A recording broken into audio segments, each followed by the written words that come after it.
Ah bah, c'est parti pour ce premier module. Allez, on va créer notre première campagne. Donc moi, je suis sur un compte où j'ai déjà pas mal de données. Bon, par mesure de on va dire, confidentialité, voilà, j'ai dû masquer certains éléments.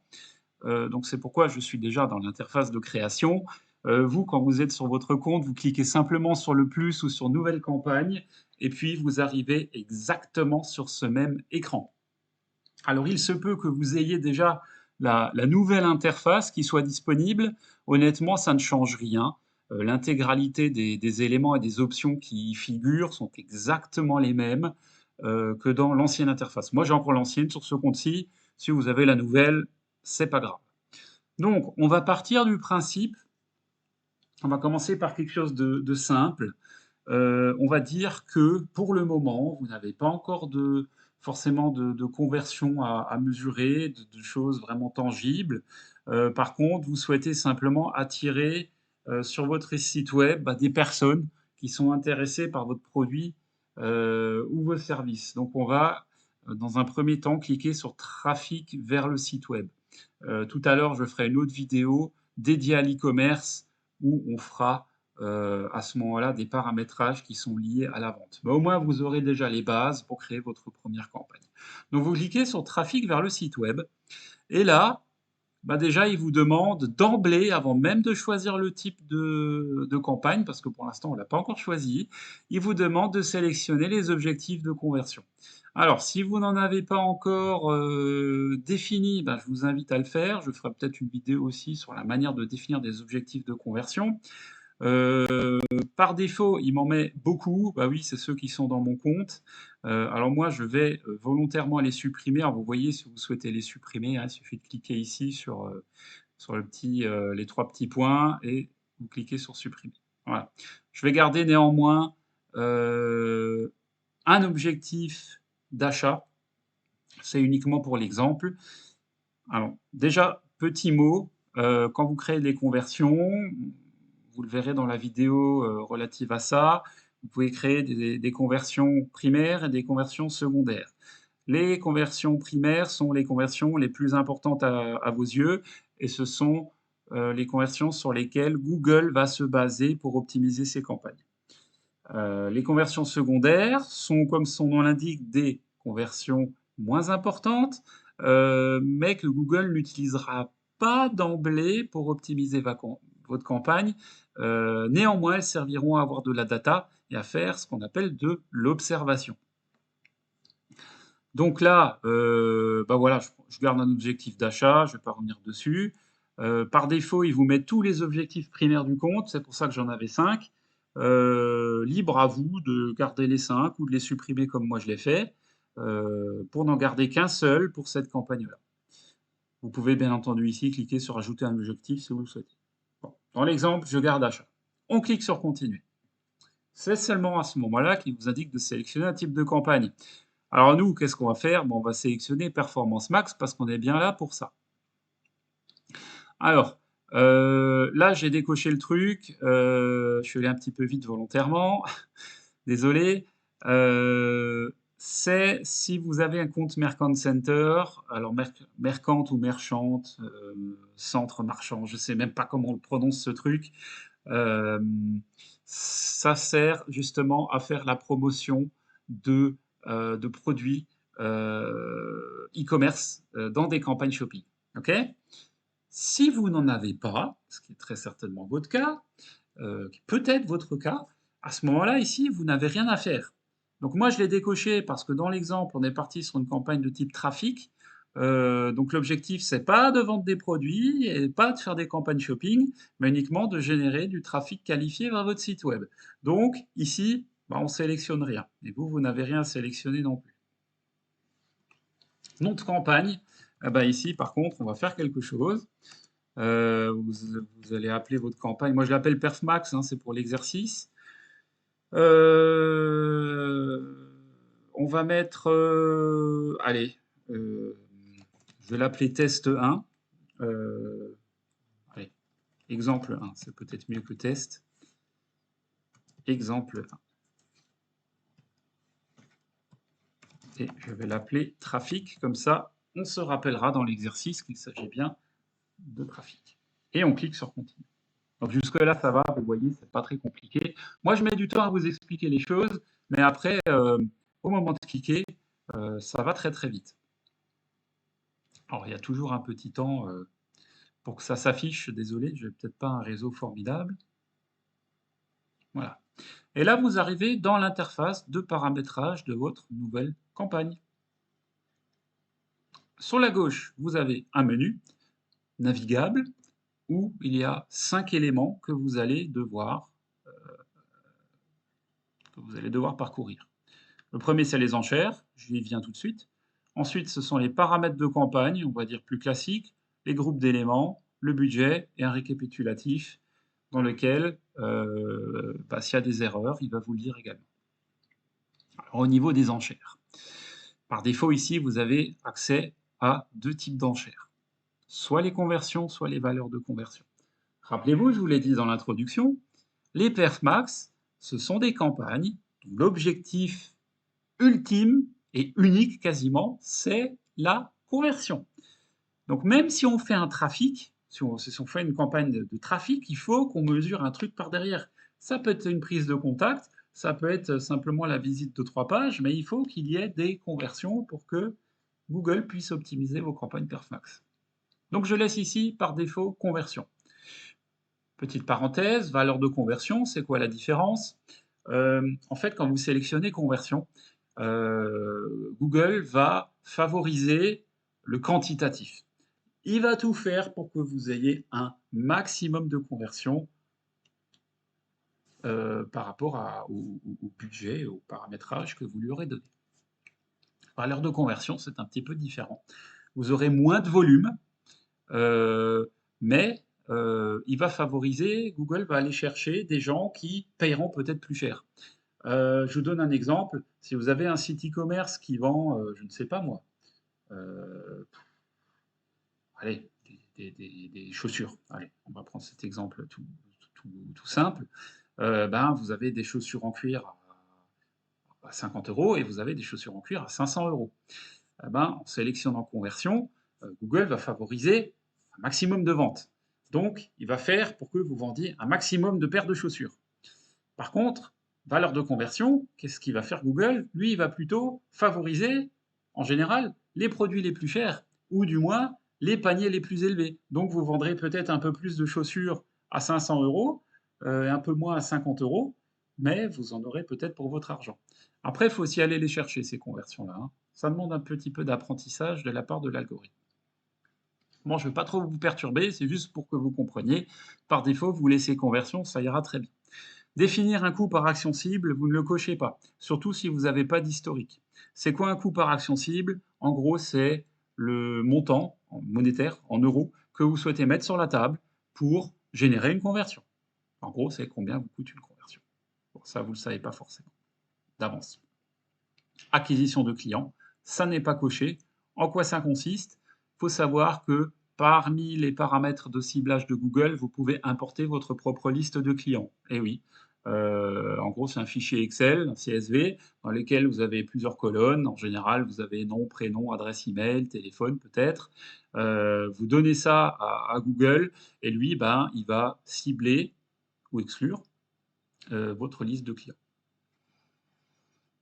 Donc là, c'est décoché, c'est normal, parce que vous n'avez pas pu l'importer. En plus, ce n'est pas une option qui est ouverte à tout le monde dès le départ. Il faut respecter un certain nombre de règles. Donc, vous voyez, là, c'est très simple. Il n'y a rien à faire. On clique sur Suivant. Là, on rentre dans des paramètres, on va dire, beaucoup plus standards.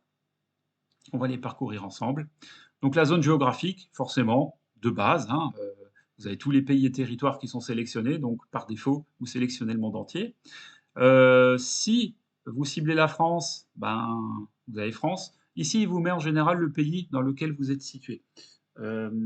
Si vous étiez je sais pas, si vous êtes basé en Belgique, à Bruxelles par exemple, ou dans une autre belle ville de Belgique, je ne sais pas, mais ici vous ne verrez pas France, vous verrez Belgique, parce que voilà, Google vous met des préférences en fonction de l'endroit où vous êtes. Mais vous pouvez aussi choisir une autre zone géographique, et vous avez un petit moteur de recherche. Je vais vous montrer tout de suite comment ça fonctionne. il faut cliquer ici sur Recherche avancée. Et là, vous avez une vue avec une carte, ce qui est quand même un petit peu plus simple. Vous avez plusieurs options, mais elles sont très intuitives. Vous pouvez rechercher par lieu, vous pouvez rechercher par rayon ou ajouter plusieurs zones géographiques en une fois. Ça, c'est très utile, notamment si vous ciblez, par exemple, je ne sais pas moi, des États, ou les régions d'un pays ou même les départements. On va faire simple, je vais prendre deux exemples. Euh, Admettons, vous souhaitez cibler la Suisse. Ben, dans le moteur de recherche, vous tapez Suisse. Là, vous avez plein de choses qui apparaissent, mais vous, c'est le pays que vous recherchez. Donc là, sur la ligne, vous cliquez sur Cible, parce que c'est le pays que vous ciblez. Et voilà, vous avez la Suisse qui apparaît en bleu directement sur la carte. Si c'est bon pour vous, vous cliquez sur Enregistrer et votre campagne sera paramétrée pour diffuser vos annonces en Suisse. Vous voyez, c'est très simple. Pour supprimer le pays, vous cliquez ici sur la petite croix. Vous pouvez également sélectionner des rayons. Alors, les rayons ici, par défaut, ils les mettent en miles. Ça, j'ai jamais compris pourquoi. En Europe, c'est des kilomètres. Donc, vous mettez kilomètres. Vous mettez, ben, je sais pas moi, une ville. On va mettre Paris. Allez, je sélectionne Paris comme cible. Vous voyez que vous avez aussi certains centres importants, centres d'intérêt peut-être, comme les aéroports qui s'affichent. Pourquoi pas?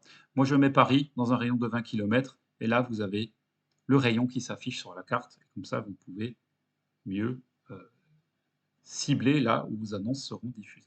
Si je mets 5 km en temps réel, alors je suis obligé ici de cliquer sur le petit crayon, vous voyez, pour le modifier, parce que ça a déjà été pris en compte. Si je mets 5 km et que j'enregistre, ben voilà, ça me réduit mon cercle de diffusion. Voilà. Bon. Moi, je clique ici sur Annuler, je vais rester sur France, c'est déjà très bien. Au niveau de la langue, par défaut, bah, c'est le français qui est sélectionné. Donc là, vous avez en principe rien besoin de faire d'autre. Libre à vous d'en choisir d'autres. Ça, c'est quelque chose de tout nouveau. Les composants créés automatiquement. C'est sorti au mois de juillet 2023, donc il y a, je crois, 3 semaines, si je ne dis pas de bêtises, 3-4 semaines. Donc c'est tout jeune, c'est tout récent. Euh, Dérouler le menu, en gros, ça fait quoi? Bah, par défaut, c'est coché. Alors déjà, ça va pas. Ça me plaît pas parce que vous autorisez Google à créer des composants de lui-même. Ça veut dire quoi? Ça veut dire que vous allez laisser vivre la campagne et laisser Google générer des éléments sur lesquels, ben, soit vous avez, en principe, vous avez la main, mais bon, le problème, c'est que vous ne saurez pas quand il les crée, ni ce qu'il crée, et que vous ne serez pas averti du moment où il le fait. Donc, si vous laissez tourner ça, eh ben, un beau jour, vous allez vous rendre compte qu'il a créé plein de titres à votre place, par exemple, et que ce n'est pas du tout ce que vous vouliez, ou que ce n'est pas formulé, ou que URL final, c'est encore pire, c'est qu'il va cibler des URL de votre site que vous ne souhaitiez pas. C'est pour ça d'ailleurs qu'il prévoit aussi d'exclure certaines URL. Alors si vous avez un petit site, c'est très facile d'exclure des URL. Mais quand vous êtes sur un site e-commerce avec plusieurs centaines de produits, là, ça devient beaucoup plus complexe. Moi, ce que je préconise, clic, c'est de tout décocher. Hein. Comme ça, vous êtes tranquille et vous gardez la main sur tous les éléments. Ensuite, plus de paramètres, on clique dessus. On retrouve des paramètres standards qui existent de manière, je vais dire, quasi historique dans les campagnes. Donc, vous avez calendrier de diffusion. Par défaut, vos campagnes, il faut savoir qu'elles sont diffusées H24 du lundi au dimanche, de minuit à minuit. Si vous souhaitez créer un calendrier, c'est tout à fait possible. Libre à vous de définir les jours de la semaine durant lesquels vous souhaitez diffuser vos publicités. Dans le petit menu déroulant, bah, vous avez un certain nombre d'éléments qui sont préprogrammés. Vous pouvez diffuser du lundi au vendredi, samedi et dimanche, ou sélectionner chaque jour de la semaine. Voilà, vous pouvez ajouter également des jours et ainsi pouvoir voilà, décider les heures auxquelles ben, vous allez diffuser vos campagnes. Donc ça, c'est très simple, c'est très intuitif, je ne m'attarde pas dessus. Moi, par défaut, j'ai tendance à laisser tourner mes campagnes en évitant, mais ça c'est purement personnel, hein, je ne peux pas juger de ça à votre place, mais là, dans ce cas précis, vu qu'on est en France, ben la nuit, ça, je sais que par définition, je pas spécialement de conversion. Hein. Les noctambules, c'est pas eux qui me font mon chiffre. Donc, je sélectionne tous les jours de 6 heures du matin à minuit. Donc, j'exclus en gros les 6 heures entre minuit et 6 heures du matin. Bien. Attention, petite parenthèse, là, on est en France, donc c'est bien et vous êtes sur des horaires français. Si vous décidez de diffuser vos annonces, aux États-Unis ou sur un pays, qui n'est pas dans le même fuseau horaire, faites très attention parce que les horaires que vous indiquez ici sont des horaires français, donc il faut calculer par rapport au décalage. Moi, je préconise quand vous faites de la publicité à l'international, laissez tout par défaut, diffusez de 0 heure à minuit. Éventuellement, choisissez le jour, mais ne jouez pas avec les heures, vous risqueriez fortement de vous tromper. Donc voilà, moi je mets 6 heures à minuit, voilà, c'est mon choix. Je reviens sur plus de paramètres. Date de début et date de fin. Ben, aujourd'hui, on est le 8 août 2023, donc forcément, ma campagne, il décide de la diffuser à partir d'aujourd'hui. Vous pouvez bien entendu choisir une date ultérieure pour la diffusion. On peut choisir par exemple, allez, je décide que ma campagne débute le 16 août. Là, il n'y a aucune date de fin de sélectionner. Vous pouvez bien entendu aussi choisir une date de fin. Allez, on va dire le 23 août, comme ça, c'est une campagne qui dure une semaine. Plus de paramètres. Option d'URL, je ne vais pas m'attarder dessus, c'est pour faire des modèles de suivi, pour faire remonter un certain nombre d'éléments dans vos statistiques. Ce n'est pas l'objectif de la formation. Ça, ce sera peut-être dans une formation dédiée au tracking et au suivi. Très intéressant quand vous faites plusieurs campagnes sur plusieurs régies, parce que vous pouvez segmenter vos données. Mais dans notre cas, pour le moment, je laisse volontairement de côté. Flux de pages, ça peut être intéressant. Comment dire? Hum, vous savez, tout à l'heure, j'ai désactivé ici les extensions d'URL. Vous pouvez, ça, en fait, c'est une option qui permet aussi d'intégrer des flux de pages, et c'est valable notamment pour les sites e-commerce où vous pouvez dire, bah tiens, dans tes extensions d'URL, prends-moi toutes ces URL-là. C'est pas notre cas, donc rien à faire. Exclusion de marque, ça c'est une petite nouveauté qui est sortie également il n'y a pas très longtemps, parce qu'à la base, c'était pas prévu. Enfin, c'était pas prévu. On pouvait le faire, mais il fallait passer par le support pour que ce soit valide. Donc ici, admettons que vous vendez des chaussures Nike, et ben vous allez exclure de votre campagne Adidas. Donc c'est très simple. Vous tapez ici Adidas. Alors il faut créer une nouvelle liste de marques. Je ne rentre pas dans les détails, c'est très intuitif. Mais en gros, vous cliquez dessus, vous créez une nouvelle liste de marques, vous tapez les marques dedans que vous souhaitez exclure, et l'affaire est réglée. Bon, dans votre cas, je pars du principe que c'est peut-être pas utile dans un premier temps. Bon, la vidéo est déjà assez longue.